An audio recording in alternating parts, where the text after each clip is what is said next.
I never thought I'd be sipping coffee one morning while watching a fake eviction unfold on my own property. But that's exactly what happened, thanks to a bogus compliance claim by people who think HOA stands for Handover Authority. Joke's on them, though. They brought a clipboard to a land war. Let me rewind. It started with a 6-inch nail, hammered straight through a neon notice onto my front gate like it was some Wild West showdown. The paper? A ridiculous emergency seizure notice, stamped with something called HOA Mandate 14D. There was just one problem. I don't live in an HOA. The letter accused me of everything from unsecured livestock to non-standard fencing aesthetics, whatever that means, along with a $4,700 fine and a nice little threat: leave by Friday or be removed. Signed, no surprise, by Karen Whitaker, newly crowned queen of the Simmons Valley HOA. The twist? I live beside Simmons Valley, not in it, but apparently Karen's expanding the kingdom. Clipboard first. I laughed, thought it was a prank.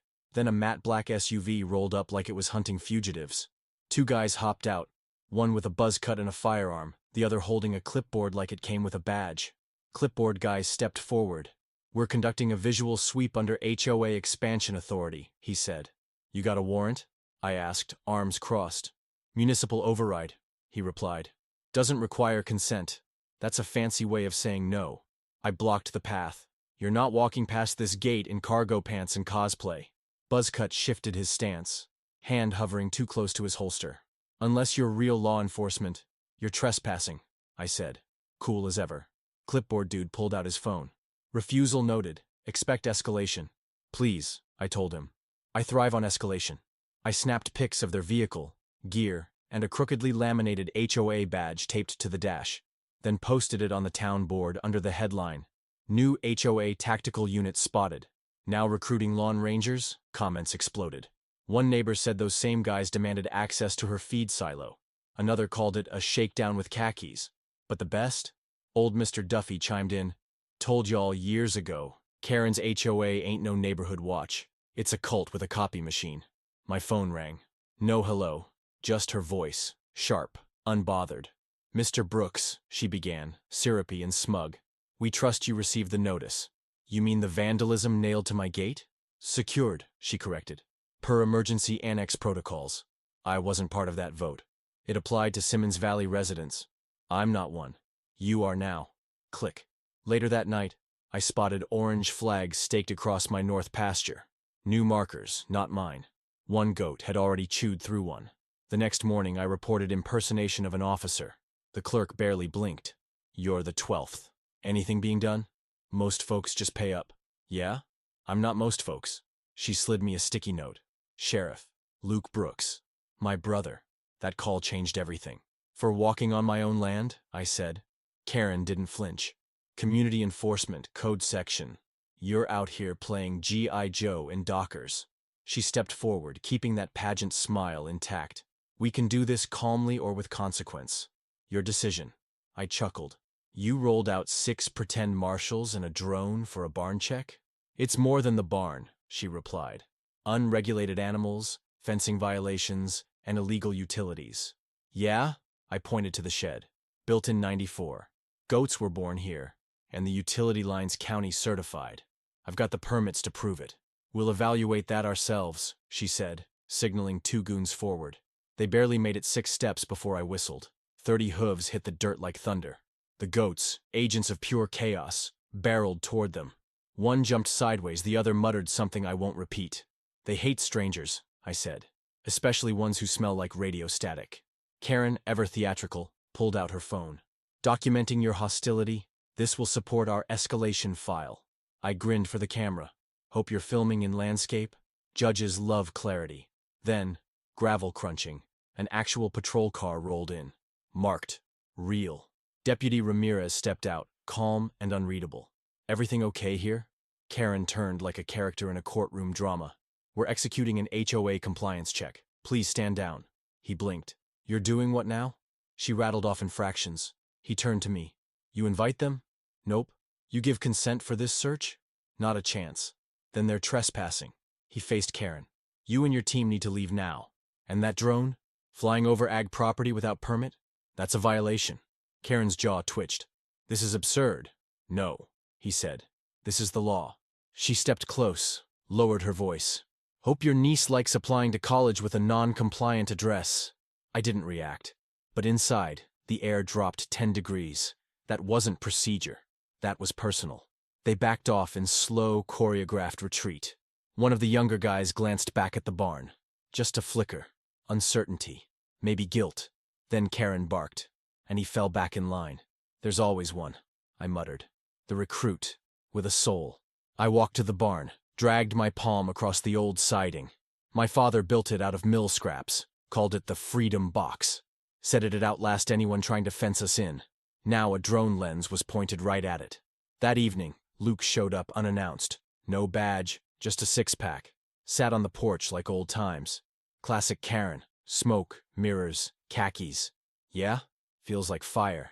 Because you're not just a guy on land, you're the domino. She threatened my niece. Then she's scared. How many others? I asked. 3, maybe 4 counties. Folks signing over land to avoid lawsuits no one can afford. She didn't build this. No, Luke said. But she's cold enough to lead it. He stood. I'll stay close. But I can't step in, unless she crosses the line. She already has. Then get proof. Clean, tight, and stay sharp. I've got backups on backups. Good. What's coming next isn't paperwork. But while I was bracing for another knock at the front gate, I missed the one already inside. The sabotage started small.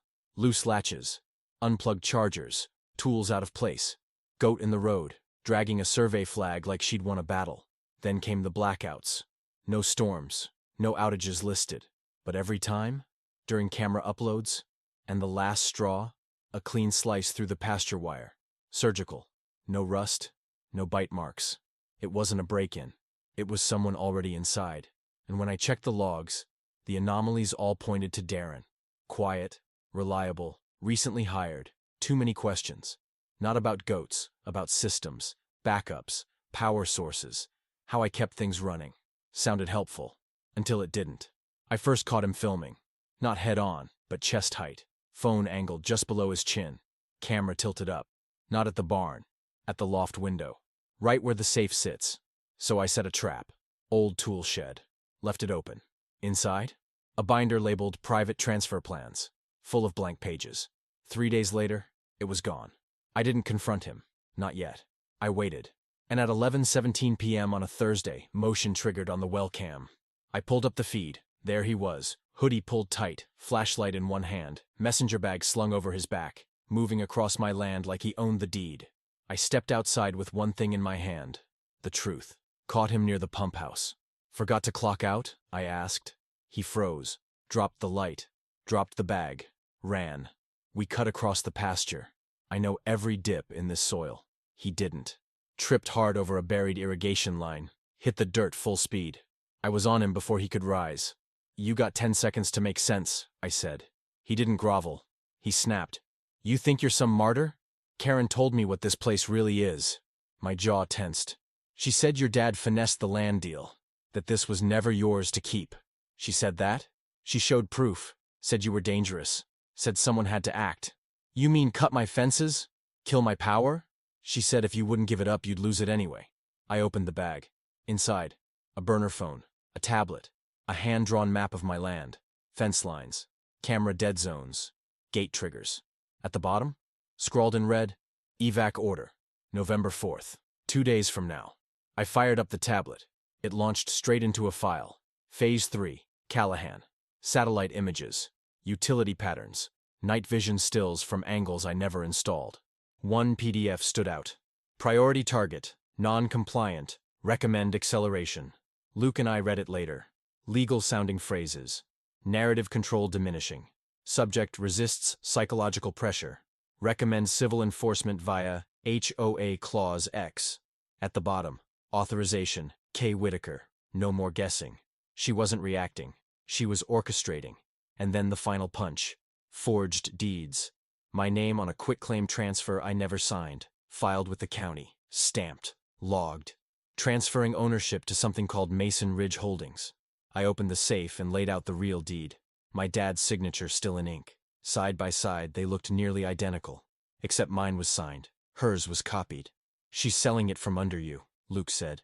To a shell she's tied to. and someone at the county waved it through. That night I sat in the barn, sipping coffee from my dad's old tin mug, the one with the bent handle. I opened the folder he left me. Maps, letters, receipts. One stuck out. A proposal from 3 decades ago. Signed by Karen Whitaker. Luxury homes. Gates. Tennis courts. Stamp across the top. Denied in his handwriting. Circled in red. She'll try again. Not with power. With paperwork. And she had. But my father? He wasn't paranoid. He was prepared. Turns out, Karen's master plan had a name. Phase 1 Redevelopment Zone. Stamped, signed, co-signed. Her name sat neatly beside Zachary Lauren, the county zoning chief, the same man who, just 2 weeks ago, sipped coffee across from me and said, "This land's got history. I hope you never let it go." Now he was helping bury it. Luke muttered something and pulled out his phone. This isn't just fraud anymore. Then what? I asked. Strategic theft dressed up as policy. Later that night, I dusted off my dad's old cassette player. The label read, Town Hall, February 1991. His voice came through, rough but clear. "This isn't about housing," he said. "This is about power." Karen responded, smooth as always. "You're holding back progress." "I'm protecting people." Silence, then applause. The tape clicked off. Luke came back with a folder, thick and yellowed. HOA meeting notes, dated a full year before they ever touched my gate. One page read, "Monitor subjects' routines. Secure barn as future asset site. Redirect mail. If resistance continues, mental health narrative." Under that, emergency enforcement badge protocol. Prepare visual assets. She had a strategy for every angle. But the moment I copied every file, mailed 3 local newspapers, and dropped a packet on her porch with a note that read, "Still not yours?" she cracked. She posted a video that night. Hair perfect, hands shaking. "There are false narratives spreading. I have never broken the law. This is targeted harassment." The comments didn't go easy. "You forged that script too? Lady, you look like perjury in a pantsuit." The H in HOA stands for hallucinating. The video vanished in hours. I saved it in seconds. Later in the barn, I found one last message from my father, folded inside his old records. In red pen. "They can only take it if they prove you were never meant to have it." Beneath it, a map. Parcel lines. A strip of land Karen had crossed. Land owned by Tom Rayner. Not just a neighbor. A retired land rights attorney. And he'd been waiting for a reason to bring her down. The next morning came quiet, but heavy. The kind of air that makes the wind change direction and the dogs restless. But me, I didn't flinch. The barn was wired top to bottom. Video streamed off-site, backed up 6 ways.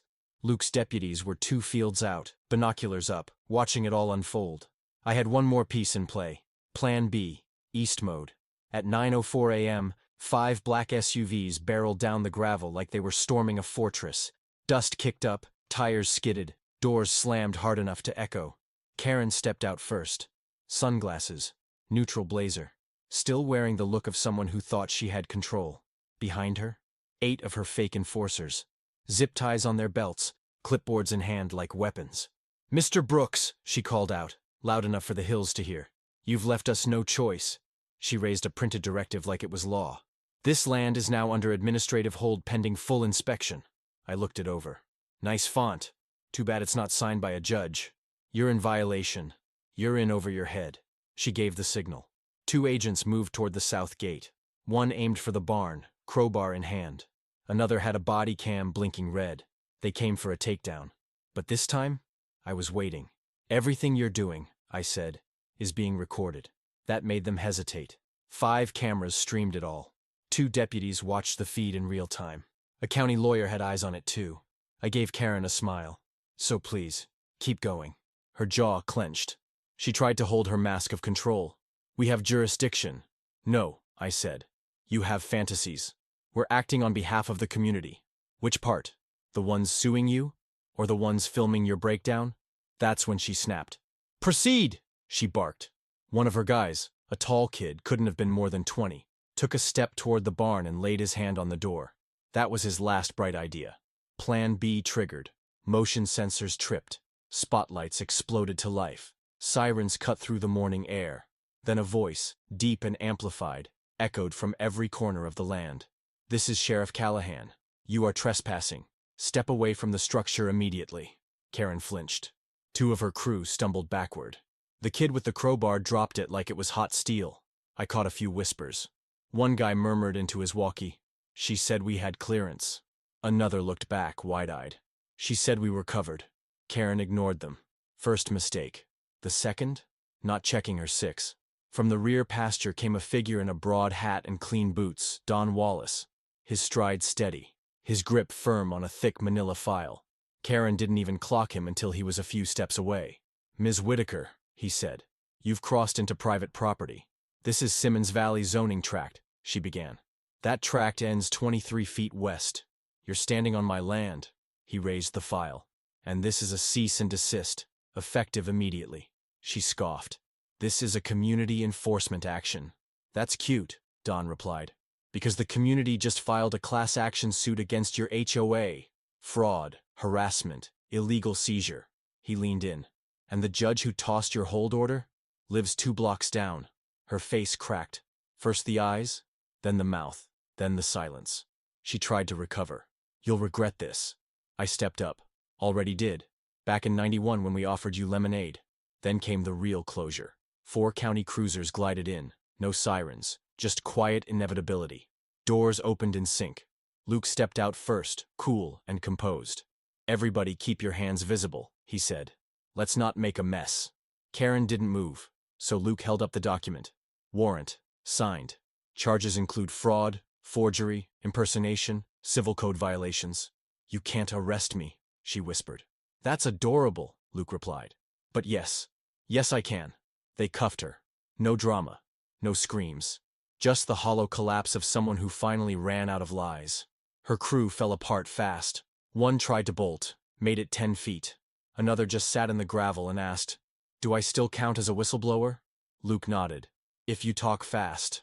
Neighbors poured in, phones up, smiles wide. Someone flew a drone. A teenage girl pointed. "That's the lady who fined us for Halloween lights." The whole valley watched her get led away. The monster had a face now, and it was in handcuffs. Mrs. Delaney pulled up in a golf cart, raised her glass of sweet tea like a trophy. "Told you," she said. "Woman's a walking HOA Hitler." But even with Karen gone, something still tugged at the back of my mind. Because while Luke loaded up evidence bags, his deputy froze mid-step. Luke's deputy waved him over. "Found something." It was Karen's tablet. One email sat open. No sender, no body, just a subject line. "Reassignment. Pilot zone. Midwest Beta." Coordinates followed. Not mine. Someone else's. That's when I knew. Karen hadn't written this script. She'd just been cast in the first act. And whoever owned that patch of land the coordinates pointed to, they didn't even know the curtain had risen. Karen was gone by noon. No sunglasses. No fake badge. Just steel cuffs and the weight of realizing she'd played a role in someone else's plan. Her silence on the ride out said more than any press release ever could. Her mugshot made the local news by sundown. Channel 9 played the footage on loop. Online, it exploded. Fake HOA raid ends with real charges by victim's brother. My face blurred. Hers didn't. The HOA website vanished overnight.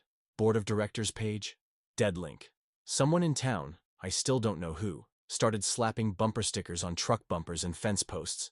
They read, "Karen not equal to law." Some high school kid printed shirts with her booking photo and the words, "Violation, arrogance, Section 8, paragraph stupid."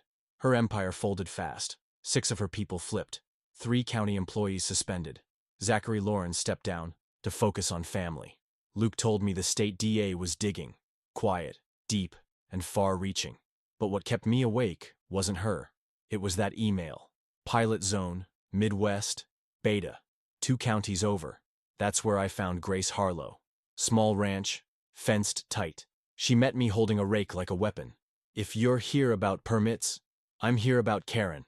I showed her a copy of my forged deed. Her face went pale. She disappeared inside and came back with a file. Same header, same phrasing, same Phase 1 branding. But this one didn't end with Karen's name. It ended with Mason Ridge Holdings. She was next. Maybe already marked. Maybe already watched. We exchanged everything. Files, footage, names. 2 weeks later, she filed an injunction backed by the state AG's office. 3 weeks after that, her HOA went silent. She sent me a photo. Sunrise behind her pasture. The note beneath it said, "Still standing. Still mine." And then it grew. 4 more landowners across 3 states. Different HOAs. Same threats. Same forged authority. Same development group. Karen wasn't the master plan. She was the first test. I handed everything over to the Attorney General's office. They didn't promise results. Just asked for quiet. But their message was clear. This wasn't about a neighborhood. This was about the network behind them. My ranch stayed mine. Luke helped reinforce the lines. I rebuilt the barn door. Sanded the porch steps. Upgraded the cameras. The goats went back to headbutting each other like chaos was a lifestyle. But I didn't go back to who I was. I walked the fence line every morning, not just to check it, but to remember what power really looks like. It doesn't always come in sirens. Sometimes it comes in paperwork, in false smiles, in printed lies with real signatures. And if you don't catch it, it doesn't just steal your land. It erases your name. Some neighbors wave now. Some still look away. Mrs. Delaney stopped by with a jar of pickles and a note that said, "Next time, run for mayor, or sheriff, or both." I didn't run. I built. I prepared. And I paid attention. A month after Karen's arrest, a black envelope showed up on my gate. No return address. No sender. Just a wax seal and a printed card. A symbol. A triangle over a house. Below it, new coordinates. Not here. Somewhere else. I held on to it for hours. Thought about burning it. Thought about going. Instead, I filed it in the old steel box. The one labeled Mule Dust. Same place my dad kept the proof. Because someone else will find themselves where I stood. And when they do, they won't be walking in blind. I used to think the law was solid, like a wall. But it's not. It's paper. And paper burns. Karen wasn't the end of anything. She was the first pin in a map. And someone just circled the next address.